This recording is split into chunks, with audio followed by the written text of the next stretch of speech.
the Man in Black, here again to introduce Columbia's program, Suspense. From Hollywood, we bring you as star, Mr. Orson Welles, who this evening begins a 4-week engagement as guest of these proceedings. In the interest of prime suspense, Mr. Welles and the producer of this series have scheduled 4 radio stories which they feel are particularly distinguished in our chosen field.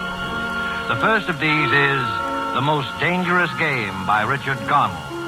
And so with the performance of Orson Welles in the character of General Zaroff and Keenan Wynn as Sanger Rainsford, who learned from Zaroff what was the most dangerous game, we again hope to keep you in suspense.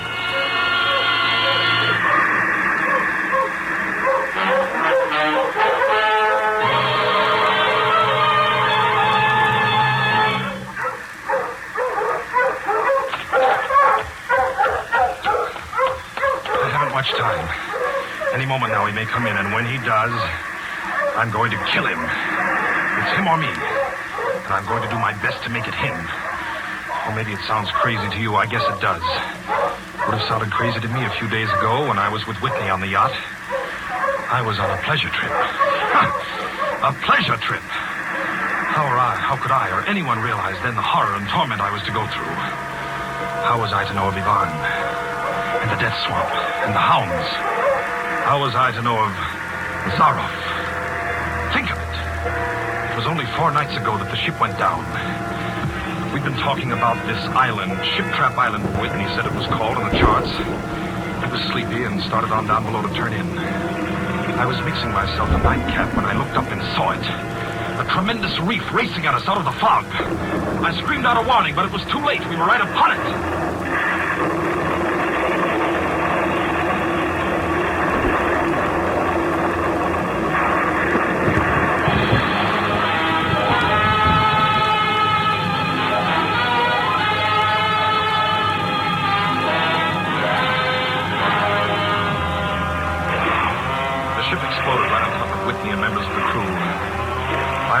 Standing safe out on the prow, but the force of the explosion hurled me into the blood-warm waters. Terrified at the suddenness and surprise, my stomach weak and sick at the thought of the others. The sea was eddying furiously around the sinking remnants of the ship, and a certain cool-headedness came to me and made me swim desperately away, or I might not have lived to go through the horror which was soon to come. I struck out to the right in the direction of the island about which Whitney had been telling me. I had no recollection of how long I swam, but all at once I heard the muttering and growling of the sea breaking on the rocky shore. With my remaining strength, I dragged myself from the swirling waters. All in, gasping, my hands raw, I at last reached a flat place at the top. I flung myself down at the jungle edge and tumbled headlong into the deepest sleep of my life. When I awoke, I was in a strange place, having no idea how I had got there.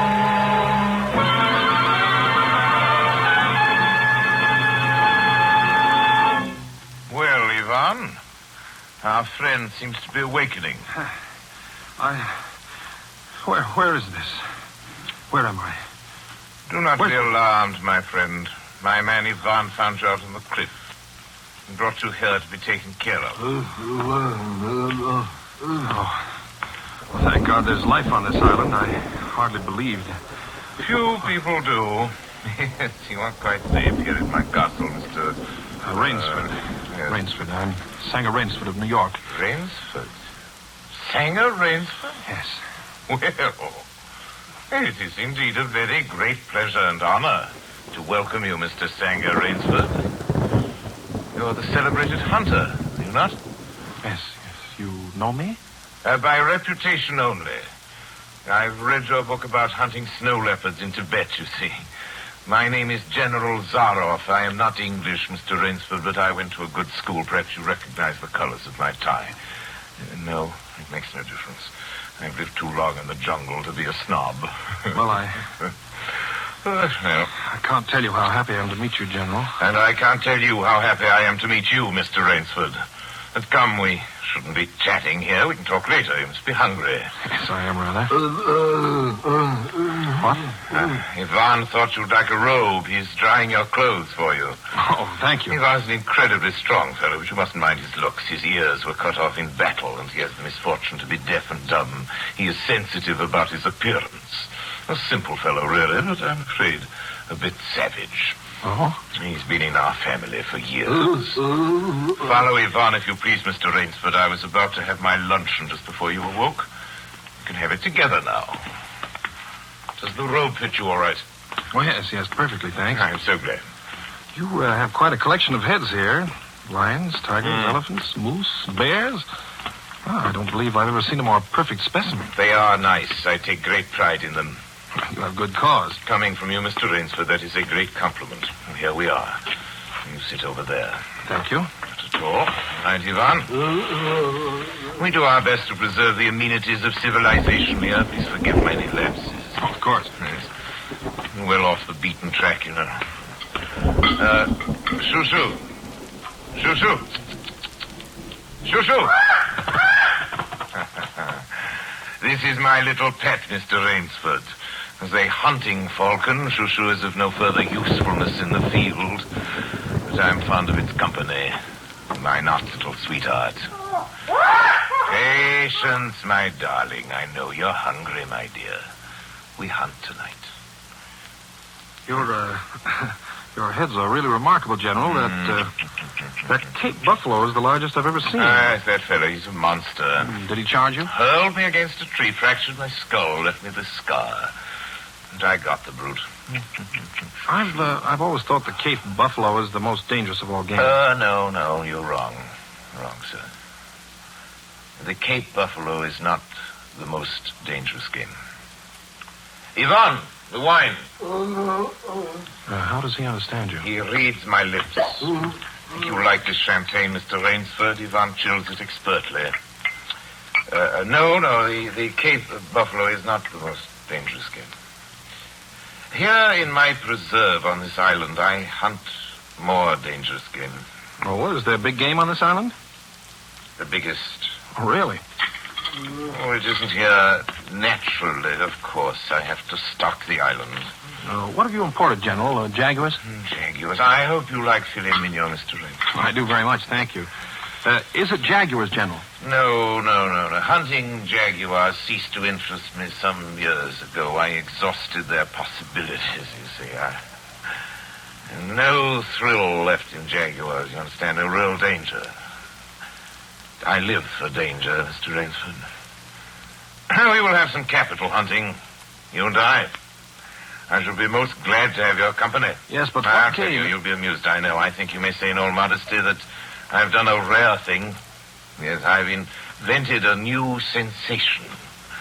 May I pour you another glass of champagne, Mr. Rainsford? Thank you, General. God makes some men poets. Some he makes kings, some beggars. Me he made a hunter.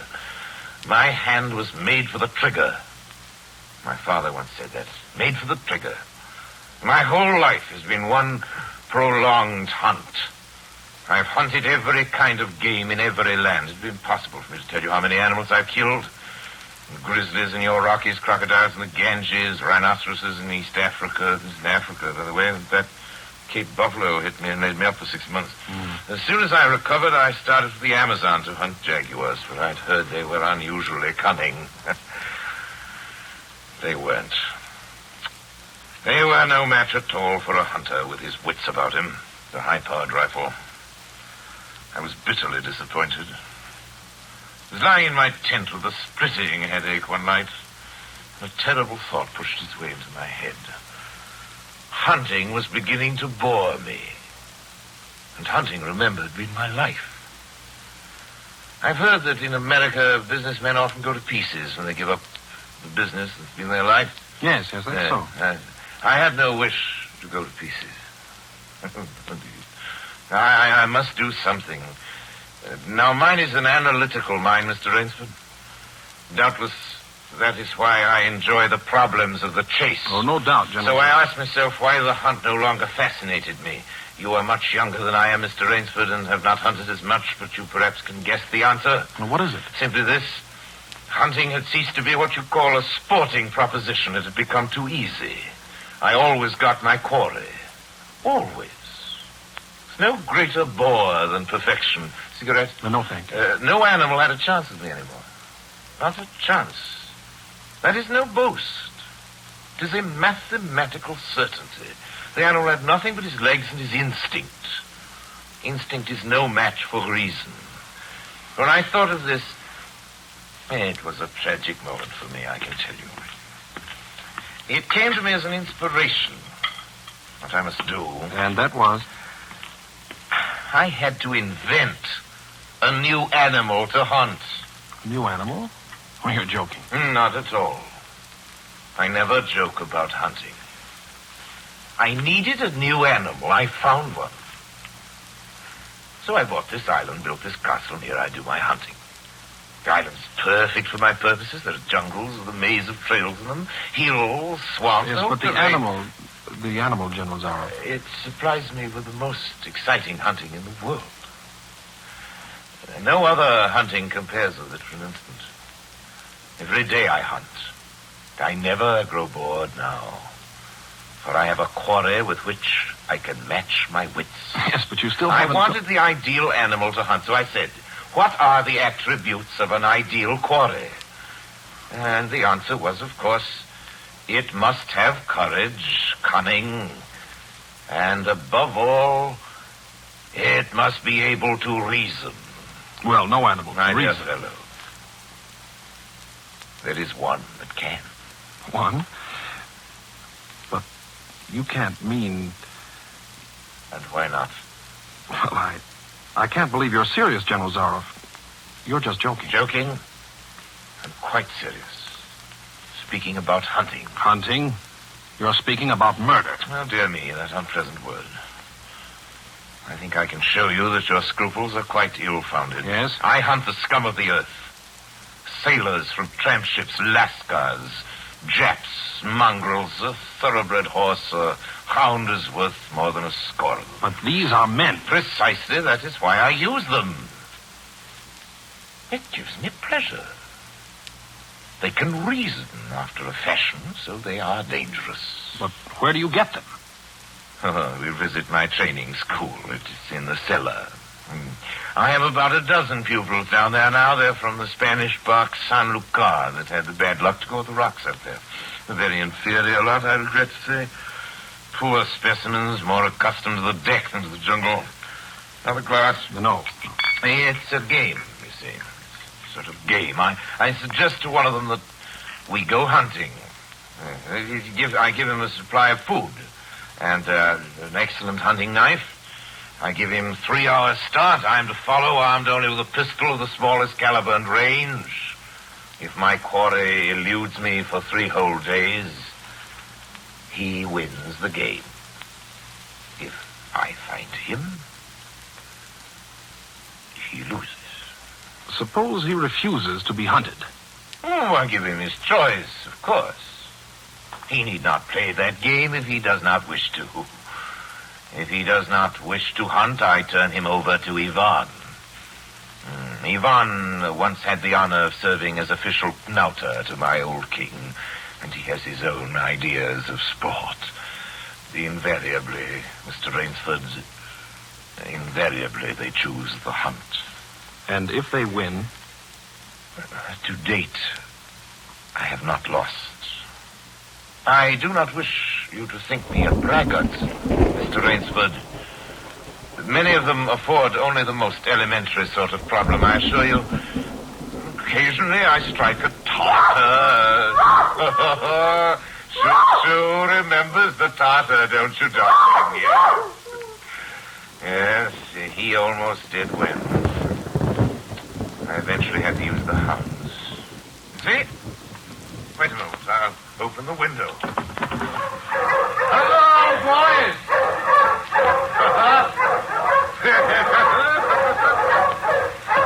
It's a rather good lot, I think. They're let out at 7 every night. If anyone should try to get into my castle or out of it, something extremely regrettable would occur to me. But enough of this. Come, I'll show you a collection of heads I'm quite sure you've never seen before. Join me in the library for coffee. I hope that you will excuse me tonight, General. I'm really not feeling well at all. Indeed. I know what it is. My old complaint. Ennui, boredom. You need some excitement. Tonight we'll hunt. Hey, Mr. Rainsford. You and I. You're wrong, General. I won't hunt. I won't murder. As you wish, my friend. The choice rests entirely with you. But may I not venture to suggest that you will find my idea of sport more diverting than Ivan's? You... My dear fellow. You don't mean that you plan to hunt me? My dear fellow. Have I not told you? I always mean what I say about hunting. This is really an inspiration. I drink to a foeman worthy of my steel at last. I simply can't believe it. This must be some sort of dream. You'll find the game worth playing, Mr. Rainsford. Think of it, your brain against mine, your woodcraft against mine, your strength, your stamina against mine. Outdoor chess. And the stake is not without value, eh? And if I win? I'll cheerfully acknowledge myself defeated if I do not find you by midnight of the third day. My sloop will place you on the mainland near a town. Well, you can trust me. I give you my word as a gentleman and a sportsman. Of course, you in turn must agree to say nothing of your visit here. I will agree to nothing of the kind. Oh. Well, in that case... But why discuss that now? 3 days hence we can discuss it over a bottle of Veuve Clicquot unless... Well, your choice, Mr. Rainsford. I'm a hunter. You know my choice. Elon here will supply you with hunting clothes, food, and knife. I suggest you wear moccasins. They leave a poorer trail. I suggest, too, that you avoid the big swamp in the southeast corner of the island. We call it Death Swamp. There's quicksand there. Well, I must beg you to excuse me now. We always take our siesta after our lunch. Don't we, Shoo-Shoo? Come, my little pet. You'll hardly have time for a nap, I fear, Mr. Rainsford. You'll want to start, of course. I shall not follow till dusk. Hunting at night is so much more exciting than by day, don't you think? Well, au revoir, Mr. Rainsford. Au revoir.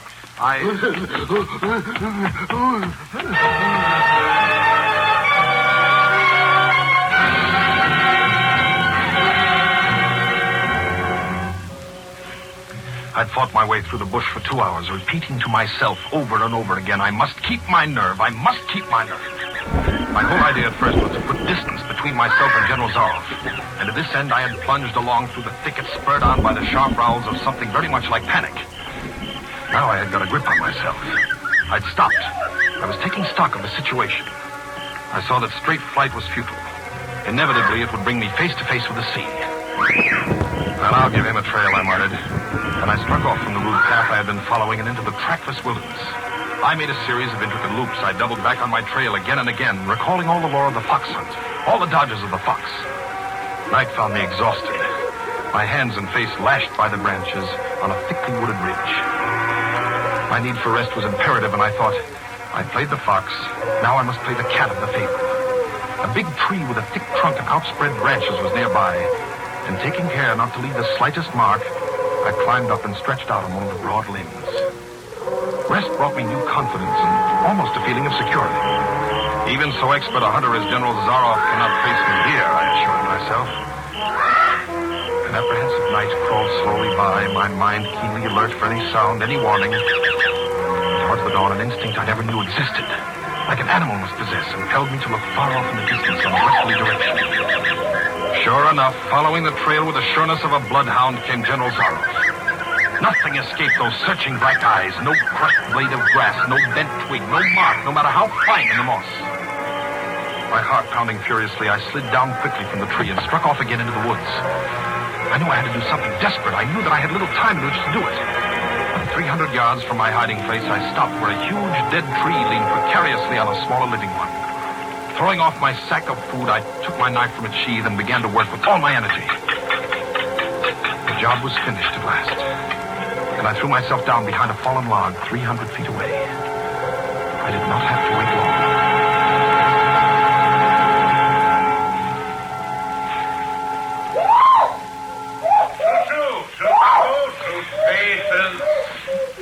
Patience, my darling.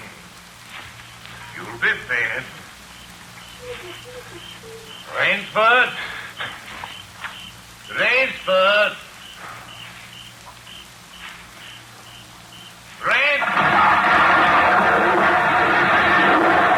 Got him.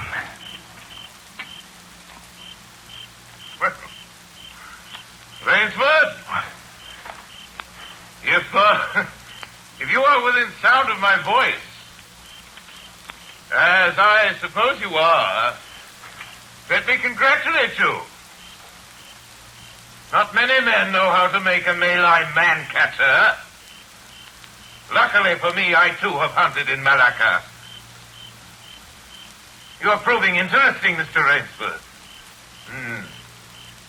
Very interesting. The tree brushed my shoulders. I jumped back.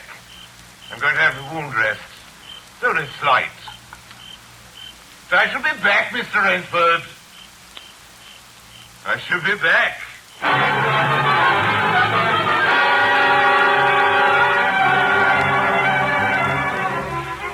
It was flight now, a desperate, hopeless flight that carried me on for hours. I don't know where I got the strength. I kept telling myself over and over again that I must keep my nerve. That I was competing with a monster, a super huntsman. Dusk came, then darkness, and still I managed to press on. The ground grew softer under my moccasins. The vegetation grew ranker, denser. Insects bit at me savagely. Suddenly, as I stepped forward, my foot sank into the ooze. I tried to wrench it back, but the muck sucked viciously at my foot like a giant leech. With a violent effort, I tore my foot loose. I knew where I was then. Death swamp and its quicksand. The softness of the earth had given me an idea. I stepped back from the quicksand a dozen feet or so and began to dig. When the pit was above my shoulders, I climbed out and from some hard saplings cut stakes and sharpened them to fine points. These stakes I planted in the bottom of the pit with the points sticking upwards. As fast as I could, I wove a rough carpet of weeds and branches and with it covered the mouth of the pit. Then, wet with sweat and aching with tiredness, I crouched behind the stump of a lightning-charmed tree. Oh, I knew Zaroff was coming. I could hear the paddling sound of his feet on the salter. Zaroff was coming, and coming fast. He was not feeling his way along foot by foot. Crouching there, I could neither see him nor see the pit. I lived a year and a minute, frozen, every muscle tensed.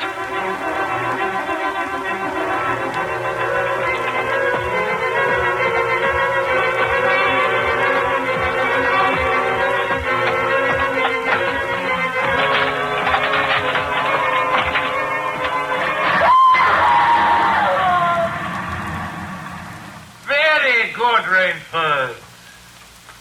Very good. You've done well. Your Burmese tiger pit has claimed one of my finest hounds. Again you score. I think, Mr. Rainsford, I'll see what you can do against my whole pack. I'm going back to get them now. Thank you for a most amusing evening.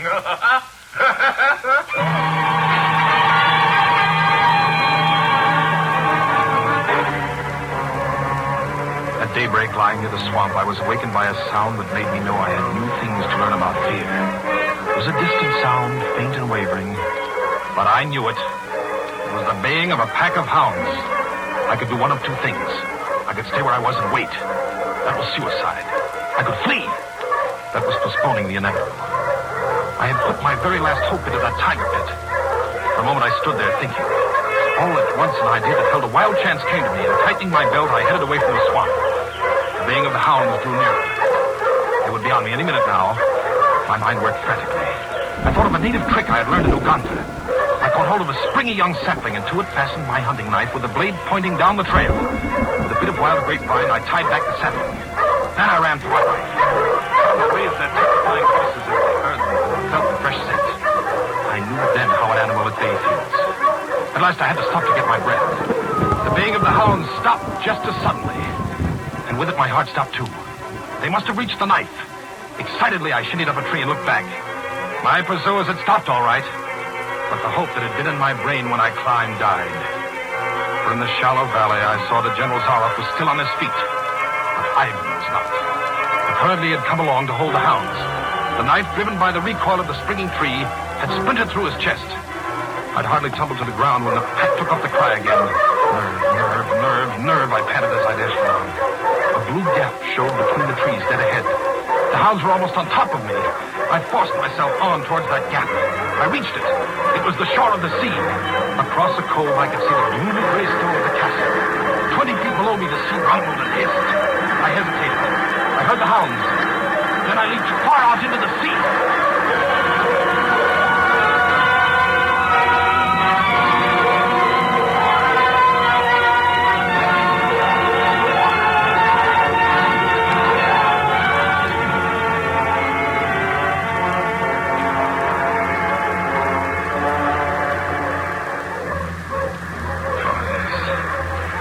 He was good to me. And I'm here safe in the General's bedroom waiting for him. 3 days are up, and I've eluded him. But now I must go further. In a moment we will meet, he and I, and he will be unarmed. Only one of us is going to live. You understand that now?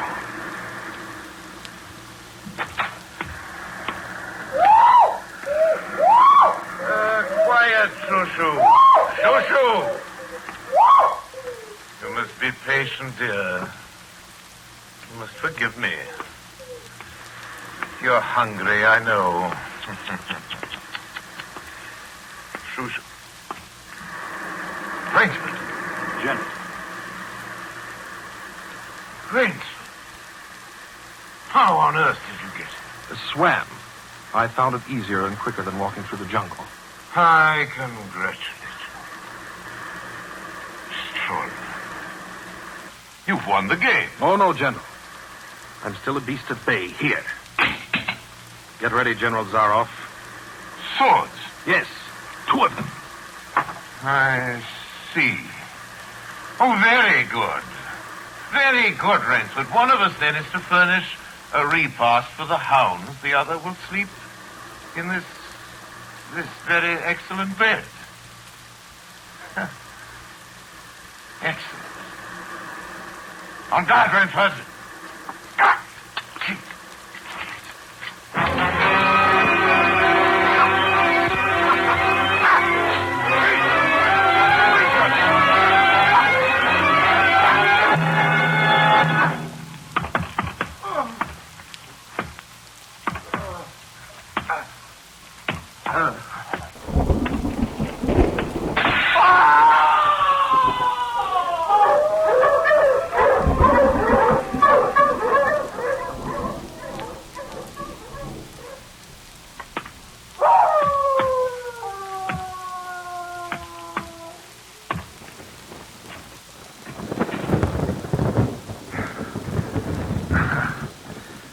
Just as my late host said it would be. A very excellent bed.